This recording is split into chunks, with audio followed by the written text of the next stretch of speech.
പാറക്കുമോർ. പിതാവിനും പുത്രനും പരിശുദ്ധാത്മാവിനും സ്തുതിയായിരിക്കട്ടെ, ആദ്യം മുതൽ ഇപ്പോഴും എപ്പോഴും എന്നേക്കും ഉണ്ടായിരിക്കട്ടെ. ആമേൻ. ദൈവ തിരുനാമത്തിന് മഹത്വം ഉണ്ടായിരിക്കട്ടെ.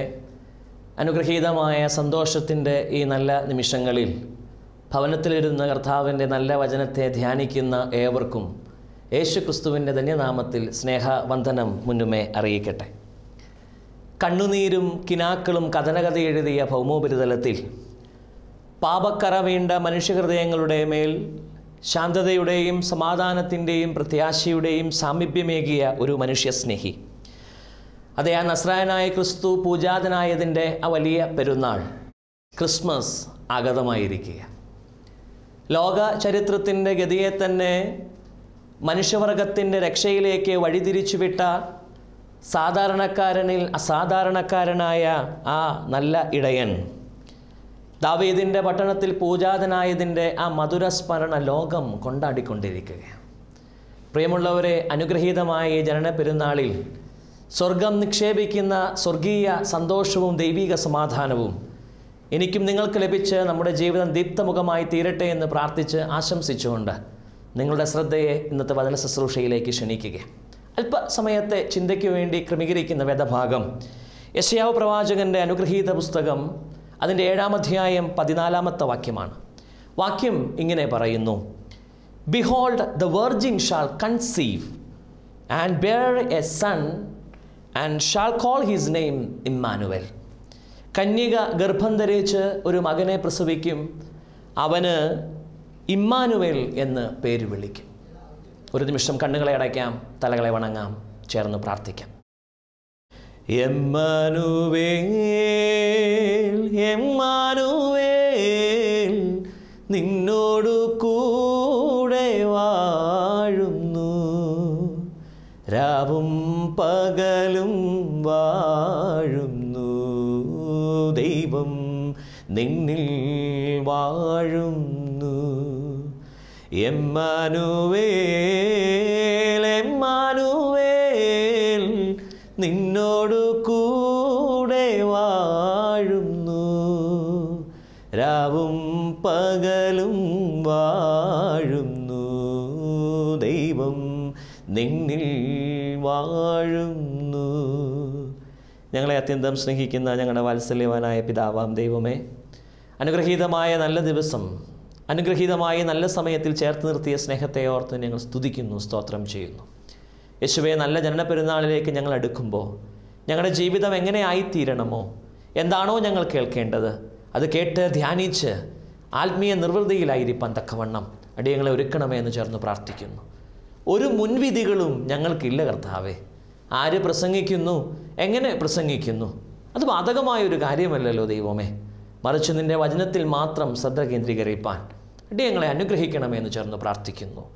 ഇനിയുള്ള നിമിഷങ്ങൾ ഞങ്ങൾ ശ്രവിക്കുന്ന വചനം നിൻ്റെ പരിശുദ്ധാത്മാവിനാൽ കേട്ടുകൊണ്ട് എൻ്റെ കർത്താവെ ഞങ്ങളുടെ ജീവിതത്തെ ദീപ്തമുഖമാക്കി തീർക്കണമെന്ന് ഞങ്ങൾ പ്രാർത്ഥിക്കുന്നു. ഞങ്ങളുടെ ഭവനങ്ങൾ, ഞങ്ങളുടെ ആവശ്യങ്ങൾ, ഞങ്ങളുടെ ഇടവകകൾ, ഞങ്ങളുടെ എല്ലാ പ്രവർത്തന പന്ഥാവും, ഞങ്ങളോട് പ്രാർത്ഥന സഹായം ആവശ്യപ്പെട്ടിട്ടുള്ളവരെയും എല്ലാം ഈ സമയത്ത് സമർപ്പിക്കുക കർത്താവെ. കൃപയോടെ നീ അനുഗ്രഹിക്കണമേ. ഈ പെരുന്നാൾ ഞങ്ങളുടെ ജീവിതത്തിന് കൃപയ്ക്കായി തീരണമേ, ഉയർച്ചയ്ക്കായി തീരണമേ എന്നടി ഞങ്ങൾ പ്രാർത്ഥിക്കുന്നു. അതിനെ ശുശ്രൂഷിക്കുന്ന ഈ ബലഹീനനെ സമർപ്പിക്കുക കർത്താവെ. ഒത്തിരി കുറവുകളുണ്ടല്ലോ, ഒത്തിരി പ്രയാസങ്ങളുണ്ടല്ലോ ദൈവമേ, ശക്തിപ്പെടുത്തണമേ. ആവശ്യമായത് മാത്രം സംസാരിപ്പാൻ ഈ ബലഹീനൻ്റെ നാവിനെ വിനിയോഗിക്കണമേ എന്ന് പ്രാർത്ഥിക്കുന്നു. ഒരിക്കൽ കൂടെ ഞങ്ങളെല്ലാവരെ സമർപ്പിക്കുന്നു. ആയത് പിതാവിൻ്റെയും പുത്രൻ്റെയും പരിശുദ്ധ റൂഹായുടെയും നാമത്തിൽ തന്നെ. ആമേൻ. ദൈവ തിരുനാമത്തിന് മഹത്വം ഉണ്ടായിരിക്കട്ടെ. പ്രിയമുള്ളവരെ, സന്തോഷകരമായ നല്ല ജനന പെരുന്നാളിലേക്ക് അടുക്കുന്ന ഈ സമയത്ത് അല്പസമയത്ത് ചിന്തയ്ക്കായി ക്രമീകരിച്ച വേദഭാഗം യെശയ്യാവിൻ്റെ പ്രവചന പുസ്തകം 7-ാം അധ്യായം 14-ാമത്തെ വാക്യമാണ്. ഒത്തിരി വട്ടം നമ്മൾ വായിച്ച് കേട്ടിട്ടുള്ള വേദഭാഗം. യെശയ്യാവ് പ്രവാചകനെക്കുറിച്ച് പറയുമ്പോൾ BC 700-600 കാലഘട്ടങ്ങളിൽ ജീവിച്ചിരുന്ന ഏറ്റവും വലിയ പ്രവാചകനായിരുന്നു യെശയ്യാ പ്രവാചകൻ. ആമോസിൻ്റെ മകനായ യെശയ്യാവ് എഴുതിയ ഈ പ്രവചന പുസ്തകം എന്ന് പറയുന്നത് ബൈബിളിനുള്ളിലെ ബൈബിൾ എന്നറിയപ്പെടുന്ന പുസ്തകമാണ്. യേശു തമ്പുരാനെ കണ്ടുകൊണ്ട് പറഞ്ഞു എന്ന് പറയുന്നത് പോലെ അത്രയേറെ ഭംഗിയായിട്ട് എഴുതപ്പെട്ടിട്ടുള്ള പ്രവചനമാണ് യെശയ്യാവിൻ്റെ പ്രവചന പുസ്തകം. അതിലേറ്റവും പ്രധാനമായ വാക്യമാണ് 7:14. അതവിടെ പറയുകയാണ്, കന്യക ഗർഭം ധരിച്ച് ഒരു പുത്രനെ പ്രസവിക്കും, അവൻ ഇമ്മാനുവേൽ എന്ന് പേരിടണം. പുതിയ നിയമത്തിലേക്ക് വരുമ്പോൾ ഈ പ്രവചനത്തെ പൂർത്തീകരിച്ചുകൊണ്ട് മാലാഖ അരുളി ചെയ്യുകയാണ്. മത്തായിയുടെ സുവിശേഷം 1-ാം അധ്യായം അതിൻ്റെ 23-ാമത്തെ വാക്യത്തിൽ, കന്യക ഗർഭിണിയായ ഒരു മകനെ പ്രസവിക്കും, അവന് ദൈവം നമ്മോടുകൂടെ എന്നർത്ഥമുള്ള ഇമ്മാനുവൽ എന്ന് പേരിടണം. പ്രിയമുള്ളവരെ, ദൈവം നമ്മോടുകൂടെ എന്നർത്ഥമുള്ള ഇമ്മാനുവൽ, ഗോഡ് വിത്ത് അസ്. തീർച്ചയായും ഈ ക്രിസ്മസിൻ്റെ സന്ദേശം എന്ന് പറഞ്ഞാൽ ആ വാക്യം തന്നെയാണ്, ഗോഡ് വിത്ത് അസ്, ഇമ്മാനുവൽ, ദൈവം നമ്മോട് കൂടെ. പഴയ നിയമ കാലഘട്ടം പഠിക്കുമ്പോൾ കൂടെ നടക്കുന്ന ദൈവത്തെ നമ്മൾ പരിചയപ്പെടുന്നുണ്ട്. മിസ്രൈമിൻ്റെ അടിമത്തത്തിൽ നിന്ന്, ഫറവോൻ്റെ അടിമത്തത്തിൽ നിന്ന് ഇസ്രായേൽ ജനത്തെ പാലും തേനും ഒഴുകുന്ന കനാനിലേക്ക് വിക്കനായ മോശയുടെ നേതൃത്വത്തിൽ നടത്തുന്നത് കൂടെ നടക്കുന്ന ദൈവത്തെ നമ്മളവിടെ വായിക്കുന്നുണ്ട്, പഠിക്കുന്നുണ്ട്. അനേകം സന്ദർഭങ്ങളിൽ വഴി നടത്തുന്ന ദൈവത്തെ കാണുകയും പഠിക്കുകയും പഴയ നിയമത്തിൽ നമ്മൾ ചെയ്തിട്ടുണ്ട്. അദൃശ്യനായ ദൈവത്തെ ഞാനിങ്ങനെ കരുതുകയാണ്, പകൽ മേഘസ്തംഭവും രാത്രി അഗ്നിത്തൂണുമായി കൂടെ നടന്ന ദൈവത്തെ പഴയ നിയമത്തിൽ നമ്മൾ പഠിച്ചെങ്കിൽ പുതിയ നിയമത്തിലേക്ക് വരുമ്പോഴോ ജഡധാരണം ചെയ്ത ദൈവത്തെയല്ലേ നമ്മൾ കാണുന്നത്. എബ്രായർക്ക് എഴുതിയ ലേഖനം 2-ാം അധ്യായം 14-15 വാക്യങ്ങളൊക്കെ വായിക്കുമ്പോൾ വാക്യം ഇങ്ങനെ പറയുന്നു, മക്കൾ ജഡരക്തങ്ങളോടുകൂടിയവരാകൊണ്ട് അവനും അവരെ പോലെ ജഡരക്തങ്ങളോട് കൂടിയവനായി മരണത്തിൻ്റെ അധികാരിയായ പിശാചിനെ തൻ്റെ മരണത്താൽ നീക്കി ജീവപര്യന്തം മരണഭീതിയാൽ അടിമകളായിരുന്നവരൊക്കെയും വിടുവിച്ചു. ഹല്ലേലൂയ. പ്രിയമുള്ളവരെ, പുതിയ നിയമത്തിലേക്ക് വരുമ്പോൾ നമ്മൾ കാണുന്നത് ദൃശ്യമായ ദൈവത്തെയാണ്. എങ്ങനെയാണ് ദൃശ്യമാകുന്നത്? വിശുദ്ധ കുർബാനകളിലൂടെ നമ്മൾ ആ ദൃശ്യത്തെ അനുഭവിക്കുന്നവരാ. അപ്പത്തിൻ്റെ രൂപത്തിലുള്ള ദൃശ്യത. തീർച്ചയായും ദൈവത്തിൻ്റെ ആ വലിയ സ്നേഹത്തെ നമ്മളവിടെ കാണുകയാണ്. കത്തോലിക്ക സഭ ഒത്തിരിയേറെ പ്രാർത്ഥിക്കുന്നൊരു വിശുദ്ധയുണ്ട്, വിശുദ്ധ കൊച്ചുത്രേസ്യ. വിശുദ്ധ കൊച്ചുത്രേസ്യ വിശുദ്ധ കുർബാനയെക്കുറിച്ച് പറഞ്ഞത് ഇങ്ങനെയാണ്, ഓരോ കുർബാനയിലും സ്വർഗത്തിൽ നിന്ന് ഇറങ്ങി വന്ന് കാസായിലും പീലീസായിലും ഇരിക്കുവാനല്ല കർത്താവ് വരുന്നത്, മറിച്ച് സ്വയം ശൂന്യമായി തൻ്റെ സ്വരൂപത്തിലും ഛായയിലും സൃഷ്ടിക്കപ്പെട്ട നമ്മോടുകൂടെ ഇരിക്കുവാനാണ് എന്ന്. പ്രിയമുള്ളവരെ, ദൈവം നമ്മോടുകൂടെ എന്ന് പറഞ്ഞാൽ അതിനർത്ഥം ഇത് തന്നെയാണ്. വിശുദ്ധ അപ്പത്തിൻ്റെ രൂപത്തിൽ കുർബാനകളിലൂടെ നമ്മളോട് ചേർന്നിരിക്കുവാൻ കടന്നു വന്നിരിക്കുകയാണ്. അതാണ് ഈ ക്രിസ്മസിൽ നമ്മുടെ ഹൃദയത്തിലേക്ക് കടന്നു വരേണ്ട വലിയൊരു കാര്യം. എന്തിനാണ് ഇങ്ങനെ കടന്നു വന്നത്? യോഹന്നാന്റെ സുവിശേഷം 3-ാം അധ്യായം അതിൻ്റെ 16-ാമത്തെ വാക്യം ഇങ്ങനെ പറയുന്നു, അവനിൽ വിശ്വസിക്കുന്ന ഏവനും നശിച്ചു പോകാതെ നിത്യജീവൻ പ്രാപിക്കുന്നതിന് വേണ്ടി തൻ്റെ ഏകജാതനെ നൽകുവാൻ തക്കവണ്ണം യഹോവയായ ദൈവം ലോകത്തെ സ്നേഹിച്ചു, മനുഷ്യനെ സ്നേഹിച്ചു. ഈ ലോകത്തിലുള്ള ഒരുവനും നശിച്ചു പോകാതിരിക്കാത്തക്കവണ്ണം തൻ്റെ ഏകജാതനെ കൊടുക്കുന്ന വലിയൊരു സ്നേഹം.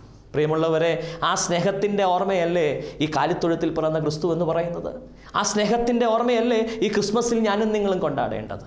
അതന്നുകൊണ്ട് തീരുന്ന ഒരു കാര്യമല്ല പ്രിയമുള്ളവരെ, മറിച്ച് നമ്മൾ വിശുദ്ധ കുർബാനകളിലൂടെയും വിശുദ്ധമായ വചന ശുശ്രൂഷകളിലൂടെയും അനുസ്യൂതം നമ്മളത് അനുഭവിക്കുകയാണ്. അത് കണ്ടിന്യൂ ചെയ്തു പോകുന്നൊരു കാര്യമാണ്. അതുകൊണ്ടാണ് മത്തായിയുടെ രക്ഷാസുവിശേഷം 28:20 കർത്താവ് പറയുന്നുണ്ട്, ഞാനോ ലോകാവസാനത്തോളം എല്ലാ നാളും നിങ്ങളോടുകൂടെ ഇരിക്കും. ഈ ക്രിസ്മസിൽ നമ്മുടെ മുമ്പിൽ കർത്താവ് പറയുന്ന വാക്കാണത്, ഞാൻ നിങ്ങളോട് കൂടെ ഇരിക്കും, ഐ എം വിത്ത് യു എന്ന്. ഈ വാക്യത്തെ ഒന്ന് ചിന്തിക്കുമ്പോൾ പൊതുവെ ക്രിസ്മസ് എന്ന് പറഞ്ഞാൽ വലിയ ആഘോഷങ്ങളാണ്, ആർഭാടങ്ങളാണ്, അലങ്കാരങ്ങളാണ്. ഞാൻ തന്നെ എൻ്റെ ഭവനത്തിൽ ക്രിസ്മസ് എന്ന് പറയുമ്പോഴേക്കും നക്ഷത്രങ്ങൾ തൂക്കുന്നു, പുൽക്കൂടുണ്ടാക്കുന്നു, നമ്മളെ കൊണ്ടാകുന്ന എല്ലാ സന്തോഷങ്ങളും നമ്മൾ നടത്തപ്പെടുകയാണ്. പക്ഷേ ക്രിസ്മസ് എന്ന് പറഞ്ഞാൽ ഒരു മനുഷ്യൻ്റെ ഹൃദയത്തിൽ പല ഭാവങ്ങളുണ്ടാക്കണം. എന്തൊക്കെയാണ് ആ ഭാവങ്ങൾ? ഞാനൊരു 3 ഭാവങ്ങളെ, പൊതുവിലുള്ള ഒരു 3 ഭാവങ്ങളെ നിങ്ങളുടെ മുമ്പിൽ പരിചയപ്പെടുത്തുക. ഒരു വ്യക്തി നമ്മോട് കൂടെ ഉണ്ട് എന്ന് പറഞ്ഞാൽ പല രീതിയിൽ അത് നമ്മെ അഫക്റ്റ് ചെയ്യും. ചില ആളുകൾക്ക് ചിലരുടെ സാന്നിധ്യം സന്തോഷമായിരിക്കും, ചില ആളുകൾക്ക് ചിലരുടെ സാന്നിധ്യം വേദനാജനകമായിരിക്കും, ചില ആളുകൾക്ക് ചിലർ കൂടെ ഉണ്ടെന്ന് പറഞ്ഞാൽ എന്ത് നേട്ടമുണ്ടെന്ന് ചിന്തിക്കുന്നതൊക്കെ ആയിരിക്കാം. ഞാൻ ആ 3 കാര്യങ്ങളെ ഒരു മനഃശാസ്ത്രപരമായിട്ടൊന്ന് ചിന്തിക്കുകയാണെങ്കിൽ, ഒന്നാമതായി പറഞ്ഞാൽ ഞാനിങ്ങനെ കരുതുന്നു, ഒരു സുഹൃത്തിൻ്റെ കൂടെ ഉണ്ടെങ്കിൽ തീർച്ചയായും സുഹൃത്ത് എന്ന നിലയിൽ എനിക്ക് സന്തോഷമാണ് ഉണ്ടാകേണ്ടത്. ഞാൻ തന്നെ എറണാകുളത്തിന് അപ്പുറത്തേക്കുള്ള പ്രോഗ്രാമുകൾക്കൊക്കെ പോകുമ്പോൾ എൻ്റെ കൂട്ടത്തിൽ തീർച്ചയായും എൻ്റെ ഒരു സുഹൃത്തിനെ കരുതാറുണ്ട്. എന്തിനാണ് സുഹൃത്ത് കൂടെ ഉള്ളത് എന്ന് ചോദിച്ചാൽ, ഒരു സന്തോഷം പങ്കുവയ്ക്കാൻ, ഒരു പ്രയാസം വന്നാൽ ഒന്ന് താങ്ങാൻ, ഒരു ഉപദേശം തരാൻ, വഴിതെറ്റിയാൽ ഒന്ന് പറഞ്ഞു തരാൻ, ഒരു താങ്ങും തണലുമായിട്ട് ഒരു സുഹൃത്ത്. തീർച്ചയായും പല രീതിയിലുള്ള ഭാവങ്ങൾ അതിനുണ്ട്. ഒരു സുഹൃത്തിൻ്റെ സാന്നിധ്യം എന്നെ സംബന്ധിച്ച് കഴിഞ്ഞ ദിവസം ആരോഗ്യപരമായ കാരണത്താൽ തിരുവനന്തപുരത്ത് പോകേണ്ടി വന്നപ്പോൾ പ്രിയ സുഹൃത്ത് എൻ്റെ കൂടെ ഉണ്ടായിരുന്നു. അവൻ്റെ സാന്നിധ്യം എനിക്ക് തന്ന ഒരു വലിയ സന്തോഷമുണ്ട്. ഞാൻ ആ ഭാഗത്ത് ഇവിടെ ചേർത്ത് വയ്ക്കാൻ ആഗ്രഹിക്കുക.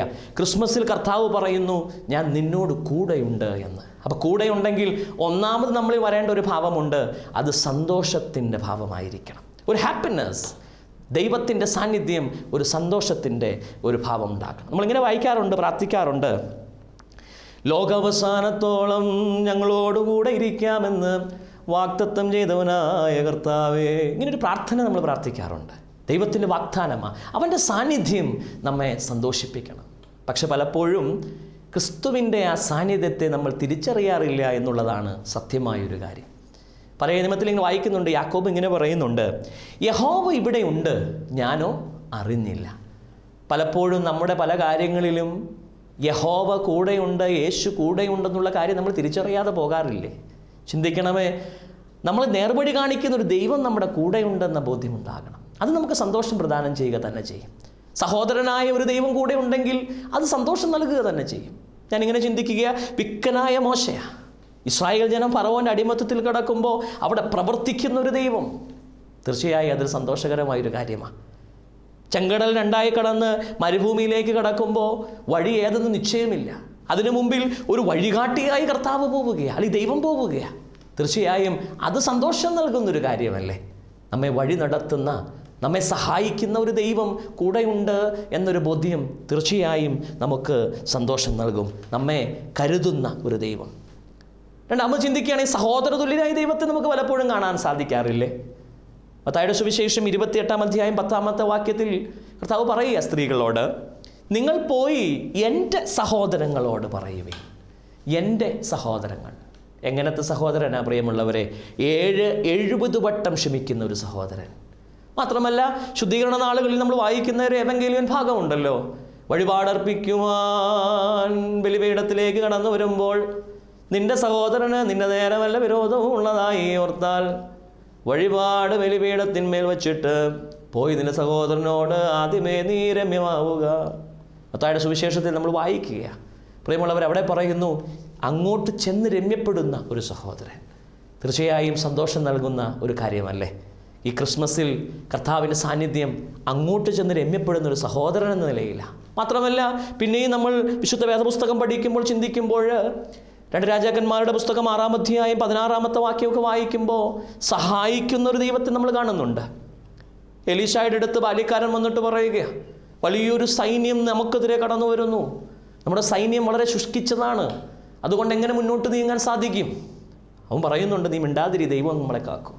അത് മനസ്സിലാക്കാതെ ബാല്യക്കാരൻ പിന്നെയും പറയുമ്പോൾ അതിൻ്റെ 16-17 വാക്യങ്ങളൊക്കെ വായിക്കുമ്പോൾ അതിൽ എഴുതിയിരിക്കുന്നു, എലീശ ദൈവത്തോട് പ്രാർത്ഥിക്കുന്നു. ബാല്യക്കാരനെ തൊട്ട് അവൻ തിരിഞ്ഞു നോക്കുമ്പോൾ അവൻ കാണാത്ത, അവൻ എണ്ണാൻ സാധിക്കാത്തത്ര ദൈവത്തിൻ്റെ വലിയൊരു സൈന്യം എലീശയുടെ പുറകിൽ നിൽക്കുകയാണ്. പ്രിയമുള്ളവരെ, നമ്മുടെ പ്രയാസങ്ങളിൽ, പ്രതിസന്ധികളിൽ ഞാൻ എങ്ങനെ ജീവിക്കുമെന്ന് കരുതാൻ, എങ്ങനെ മുന്നോട്ട് പോകുമെന്ന് അറിയാതെ പോക്കുന്ന സന്ദർഭങ്ങളിൽ നേർവഴി കാണിച്ചുകൊണ്ട് സഹായിക്കുന്ന, കരുതുന്ന, കരം പിടിക്കുന്ന സഹോദരതുല്യനായൊരു ദൈവം നമ്മുടെ കൂടെ ഉണ്ട് എന്നാണ് ഈ ക്രിസ്മസിൽ ഒന്നാമത് നമ്മുടെ മനസ്സിൽ കടന്നു വരേണ്ടത്. തീർച്ചയായും അത് നമുക്ക് സന്തോഷം നൽകും. അതുകൊണ്ടായിരിക്കാം ഞാനിങ്ങനെ കരുതുന്നു, സാധു കൊച്ചു കുഞ്ഞുപദേശി പാടിയൊരു പാട്ടുണ്ട്. തൻ്റെ വലിയ പ്രയാസങ്ങൾ അദ്ദേഹം പാടുകയാണ്.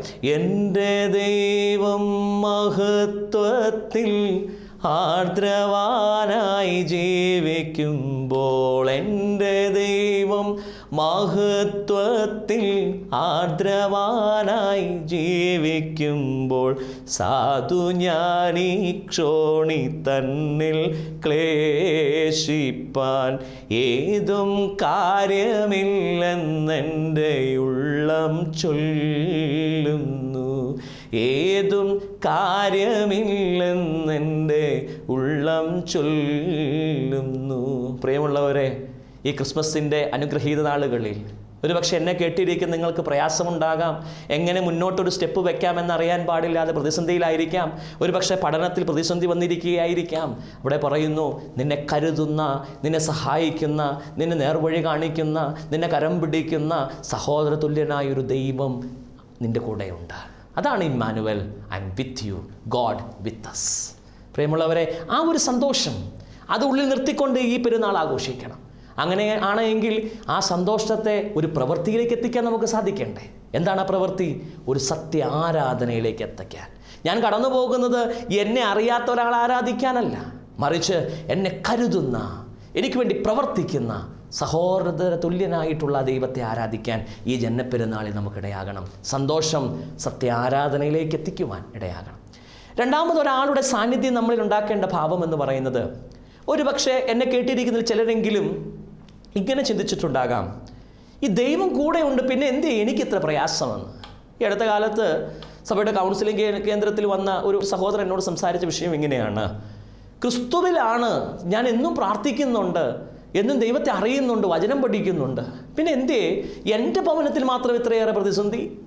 അപ്പുറത്തെ വീട്ടിൽ പ്രശ്നമില്ലല്ലോ, പിന്നെ എന്ത് എനിക്ക്, ഞാൻ ക്രിസ്തുവിലാണല്ലോ, പിന്നെ എന്താ എനിക്കിങ്ങനെ വരാൻ സാധ്യത? കഴിഞ്ഞിടയിൽ ഒരു ദൈവ വേല ചെയ്യുന്ന ഒരു മകൻ്റെ വീട്ടിൽ വലിയ അനിഷ്ടതയൊക്കെ ഉണ്ടായി. പ്രിയമുള്ളവരെ, എന്താ ഇങ്ങനെ വരാൻ സാധ്യത? ദൈവം കൂടെ ഇല്ലേ ആ സമയത്ത്? ഐ ആം വിത്ത് യു എന്ന് ഒരു വാഗ്ദത്തം ദൈവം തന്നിട്ടുണ്ടെങ്കിൽ അവൻ കൂടെയുണ്ട്. പത്രോസിനെ തലകീഴായി ക്രൂശിക്കുമ്പോൾ ദൈവമില്ലേ? ക്രിസ്തു ഉണ്ട് പ്രിയമുള്ളവരെ. പൗലോസിന്, ശിഷ്യന്മാർക്ക്, മാതാവിന്, സഹോദരന്മാർക്ക് ഒക്കെ പ്രയാസങ്ങൾ വരുമ്പോൾ അവിടെ ദൈവമില്ല എന്നുള്ളതല്ല, മറിച്ച് സഹനങ്ങളെ ഏറ്റെടുക്കുവാൻ കർത്താവ് നമ്മെ വിളിക്കുകയാണ്. നമുക്ക് താങ്ങാൻ പറ്റാത്തതൊന്നും നമ്മുടെ കർത്താവ് നമുക്ക് നൽകുകയില്ല. മകൻ്റെ പെടലേക്ക് വയ്ക്കാവുന്നത് മാത്രമേ ആ പിതാവ് നൽകൂ എന്ന ബോധ്യമുണ്ടാകണം. ക്രിസ്തുവിലായാൽ പിന്നെ സുഖലോലുപതയാണെന്ന് കരുതരുത്, മറിച്ച് സഹനത്തിലേക്കുള്ള വിളിയാണ് ക്രിസ്തീയത എന്ന ബോധ്യം നമ്മുടെ ഹൃദയത്തിൽ ഉണ്ടാക്കണം. അതുതന്നെയല്ലേ നമുക്കറിയാം, കർത്താവിൻ്റെ അവസാന പ്രവർത്തന കാലഘട്ടങ്ങളിൽ കർത്താവ് പറയുന്നൊരു കാര്യമില്ലേ?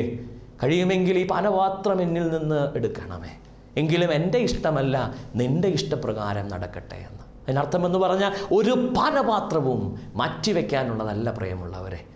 എന്നെ ശ്രവിക്കുന്ന പ്രിയമുള്ളവരെ, പരിജ്ഞാനത്തിൻ്റെ ഒരു ഭാവമാണ് അത്, ബുദ്ധിയുടെ ഒരു ഭാവം. എൻ്റെ പ്രയാസത്തിൽ ദൈവം എന്താ ഉറങ്ങുകയാണോ? ഒരിക്കലുമല്ല. അവൻ നിൻ്റെ കൂടെ ഇരുന്ന് നിന്നെ ശക്തിപ്പെടുത്തുകയാണ്. How to overcome the problems, എങ്ങനെ ഇതിനെ ഓവർകം ചെയ്യാൻ സാധിക്കും എന്നുള്ളതിനെ ചിന്തിച്ച് നമ്മുടെ കൂടെ നിൽക്കുന്ന ഒരു ദൈവം. പരിശുദ്ധനായ പൗലോസ് കൊരിന്ത്യർക്ക് എഴുതിയ 1-ാം ലേഖനം 10-ാം അധ്യായം 13-ാമത്തെ വാക്യം പറയുകയാണ്: മനുഷ്യർക്ക് നടപ്പല്ലാത്ത പരീക്ഷ നിങ്ങൾക്ക് നേരിട്ടിട്ടില്ല, ദൈവം വിശ്വസ്തൻ, അവൻ പരീക്ഷ ജയിപ്പാൻ പോക്കുവഴി ഉണ്ടാക്കുമെന്ന്. ഹല്ലേലൂയ. പ്രിയമുള്ളവരെ, നിനക്ക് താങ്ങാൻ പറ്റുന്നതേ നിൻ്റെ ദൈവം നിനക്ക് തന്നിട്ടുള്ളൂ. അതിനെ പോക്കാനുള്ള പോക്കുവഴി, അതിനെ കവർ ചെയ്യാനുള്ള ഒരു റെമഡി അത് കർത്താവ് നിനക്ക് നൽകും. You need to do only one thing, to see the son and believe him. ക്രിസ്തുവിനെ നോക്കണം, അവനിൽ വിശ്വസിക്കണം. ഒരു വിശ്വാസം നമ്മുടെ ഹൃദയത്തിലുണ്ടാകണം. അവിടെയാണ് ബുദ്ധിയുടെ ഭാവം, പരിജ്ഞാനത്തിൻ്റെ ഭാവം കടന്നു വരേണ്ടത്. ഈ ക്രിസ്മസിൽ ഞാനെന്തിനെങ്കിലും ക്രിസ്മസിനെ ആഘോഷിക്കണമെന്ന് പറഞ്ഞാൽ എന്നെ കരുതുന്ന ദൈവം എന്നുള്ളതിനപ്പുറമായി എൻ്റെ പ്രയാസങ്ങൾക്ക് മാറ്റം തരാൻ പറ്റിയ ദൈവമാണെന്നൊരു വിശ്വാസമാണ് നമ്മുടെ ഹൃദയത്തിലുണ്ടാകേണ്ടത്. ഞാനിങ്ങനെ കരുതുകയാണ്. ഞാനൊരു ഹൈ റേഞ്ച് വാസിയാണ്, അടിമാലി സ്വദേശിയാണ്. പ്രിയമുള്ളവരെ, അവിടെ ഈ വാഴ വെട്ടാൻ പോകുന്നത് കണ്ടിട്ടുണ്ട്. വാഴക്കൊല എടുക്കാൻ പോകുമ്പോൾ പല ആളുകളിങ്ങനെ ലോഡ് ചെയ്യുന്നു. അപ്പൻ 2 കൊലയെടുത്ത് തോളത്ത് വെച്ചിട്ട് ഒരു ചെറിയ കൊലയെടുത്ത് ഇങ്ങനെ തൂക്കി നോക്കും. തൻ്റെ മകൻ കൂടെ ഉണ്ട്, അവൻ്റെ പെടലേക്ക് വെച്ച് കൊടുക്കാനാണ്. പക്ഷേ അപ്പൻ എടുത്തിട്ട് ഇങ്ങനെ തൂക്കി നോക്കുമ്പോൾ അതിൽ നിന്ന് മനസ്സിലാക്കേണ്ട ഒരു കാര്യമുണ്ട്.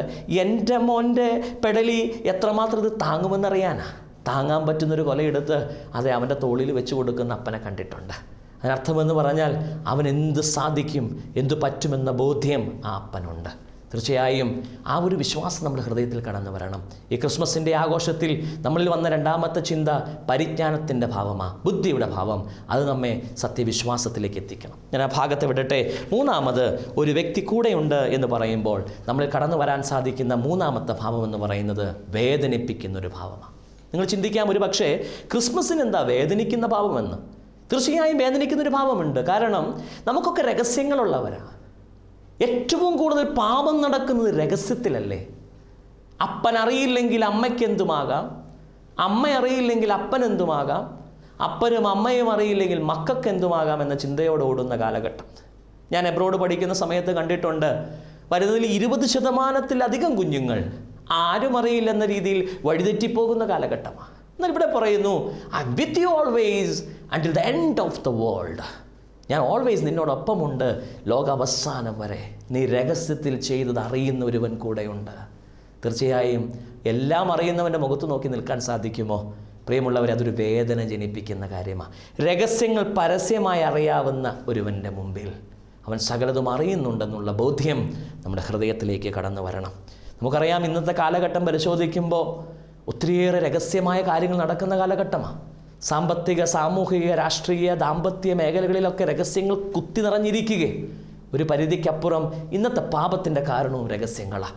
അതറിയുന്ന ഒരപ്പൻ നമ്മുടെ അടുത്തുണ്ടെന്നുള്ള ബോധ്യം നമ്മെ ഭരിക്കുവാൻ ഇടയായിത്തീരണം. ഒരു കുറ്റബോധം, ഒരു വലിയ സങ്കടം നമ്മുടെ ജീവിതത്തിൽ വരണം. അതൊരു പ്രവൃത്തിയിലേക്ക് എത്തിക്കണം. അതൊരു സത്യകുംഭസാരത്തിലേക്കായിരിക്കണം.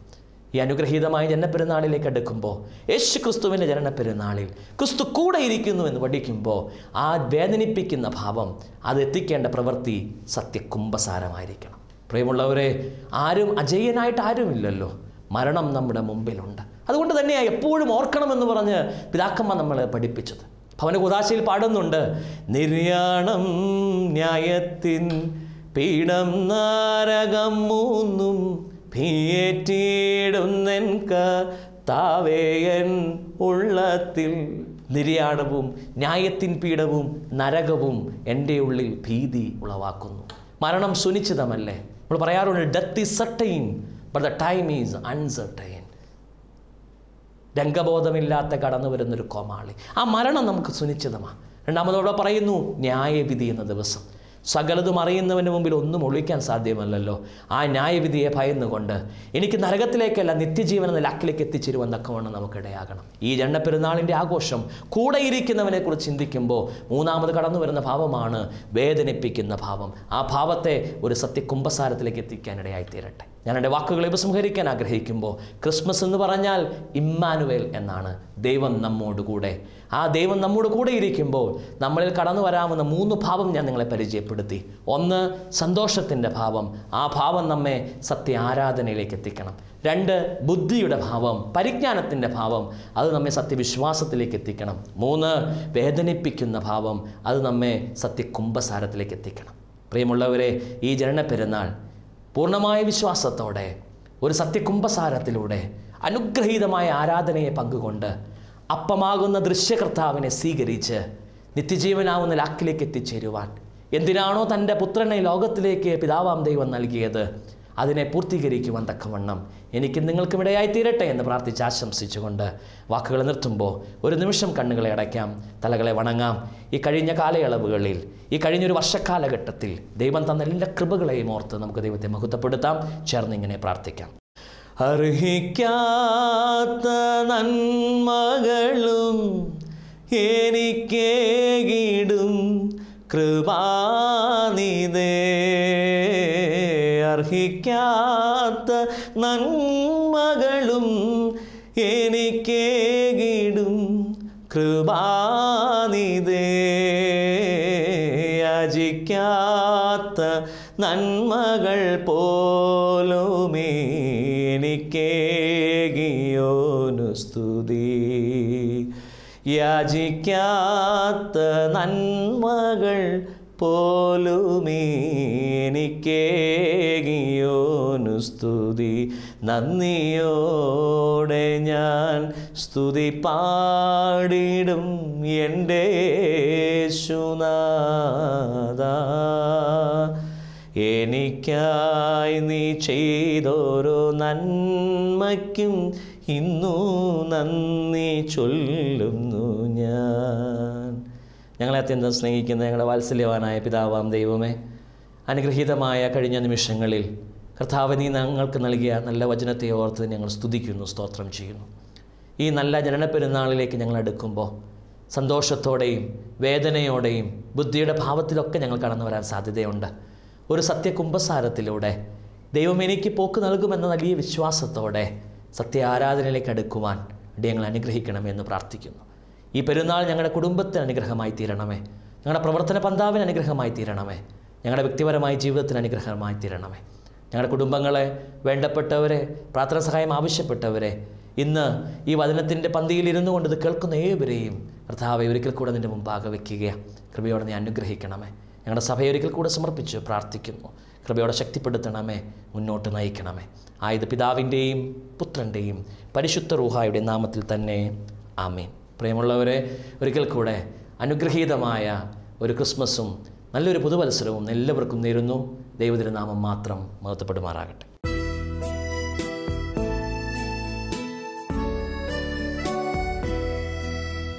സംരക്ഷിത ജാതികളിൽ വരുവിൻ പാടിൻ തനയ